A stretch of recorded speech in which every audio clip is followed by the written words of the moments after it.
Foi? Então vamos avançar, né? Então o sexo também é poderoso, tá? Sua capacidade de fazer o homem e a mulher através do ato, da prática, né? Já pensou? Através de um ato sexual, você gera outra pessoa. É poderoso, não é não, isso aí? Gera outra pessoa. Pelo tipo de criatura que está produzindo. Os filhos dos pais humanos são gerados à imagem de Deus. Adão foi feito à imagem de Deus e gerou um filho à sua semelhança, conforme a sua imagem. Então é poderoso. Vamos avançar. O sexo também precisa ser controlado, como tudo na vida, mas principalmente o sexo precisa ser controlado. Ele traz aqui a analogia de que ninguém em sã consciência deixaria crianças imaturas brincar com a dinamite, porque ela corre um grande risco, né? Para ela e para os outros. Da mesma maneira, e até mais poderoso, ele diz que é o sexo. A única posição razoável que se pode adotar a respeito de qualquer força tão poderosa como o sexo é que ele deve ser controlado ou regulado. Deve haver maneira de canalizar e dirigir o poder do sexo para o bem dos homens, da humanidade aqui, né? Em geral. Porque se o poder do sexo, como o poder de uma bomba, digamos assim, não for aproveitado para propósitos bons, então seu abuso pode ameaçar a humanidade, destruir toda a humanidade, o abuso dele. Se assim for, alguns países, eles, por ter um grande número de pessoas, eles começam a colocar taxa de natalidade. E aí tem países que, se você tiver mais do que 2 filhos, você é multado. Entendeu? É multado. Não pode ter mais do que 2. Já tem outros países que estão numa carência, numa necessidade, porque a faixa etária da sua população já é idosa. Tem poucos jovens. E aí ele estimula o nascimento de mais pessoas. E aí o que ele faz? Ele paga. Ele dá condições, benefícios, bolsas, para você ter filhos lá. Inclusive tem países que eles ficam ofertando emprego e moradia para jovens que quiserem ir morar lá. Preferência solteiros. Tem muitos. Se você botar no YouTube, por exemplo, países que pagam para você morar lá, parece um monte. São muitos. Muitos países fazem isso. Por quê? Porque lá tá quase em extinção de pessoas, né? Está quase para fechar o país, porque não tem gente. E aí aqui vai falar sobre a responsabilidade do sexo, né? A pessoa também não pode estar fazendo assim de forma irresponsável. Tem que ser controlado. Tem que haver um controle. Mas esse controle que eu estou falando da natalidade já é outra situação.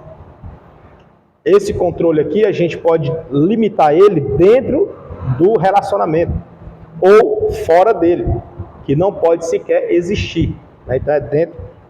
Vamos já abordar esse ponto. Avançando aqui, eu estou já na página 39. Vamos falar agora sobre a função do sexo. A função do sexo. O sexo tem função? Tem. Aí ele vai dizer aqui as funções dele dentro de cada situação.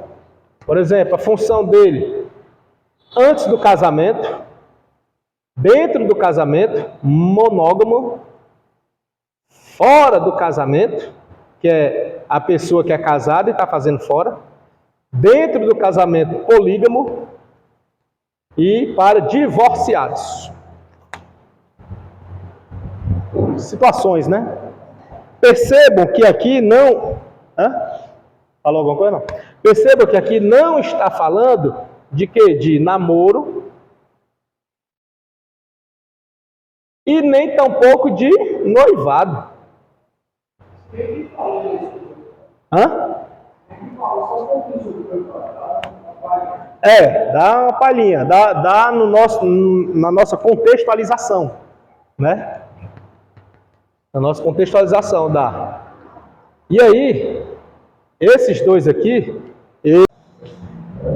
então, a gente percebe que tanto namoro quanto noivado não estão nessa relação. Por quê? Porque intrinsecamente eles vão estar de forma subjetiva no tópico de antes do casamento. Antes do casamento, tá? Que é o que acontece antes do casamento, namoro e noivado. Vamos para o papel do sexo antes do casamento. Se estão falando que é antes, e tratamos agora há pouco que deve ser dentro do matrimônio, então não é para existir, né? Isso nós estamos falando no contexto cristão. No contexto geral de humanidade, também não. Só que os cristãos aqui têm o dever de obedecer às Escrituras. Entende? Dever. Por quê? Porque nós já estamos na luz e com o conhecimento. Os que não estão, eles estão na ignorância.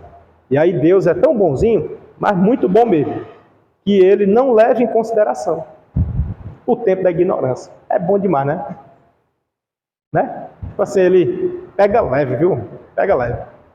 E aí, para nós que somos cristãos, é outra história, porque a gente já estamos na luz, já conhecemos a luz, conhecemos a palavra e pelo fato de conhecermos, isso nos dá o dever de obedecer. Tá? Dá para entender isso aqui, não? Dá? Isso é ético, tá? É conduta. Estamos falando de comportamento, né? De conduta. Isso é ético. E aí, antes do casamento é um pecado. Segundo a Bíblia, ela chama de fornicação, né? Fornicação, Gálatas 5,19. 1 Coríntios 6,18. A primeira referência que nós temos no que tange ao casamento, declara que o homem e a mulher ficam sendo uma só carne, lá no começo, em Gênesis 2,24. É a primeira referência que nós temos para esse contexto de casamento. Então, fora dele não há. Fora dele não há relações. De grosso modo, as relações no que tange a ato e prática, né? As relações sexuais no que tange a ato e prática, elas não só elas sozinhas, mas ela tem um condão de instituir o casamento.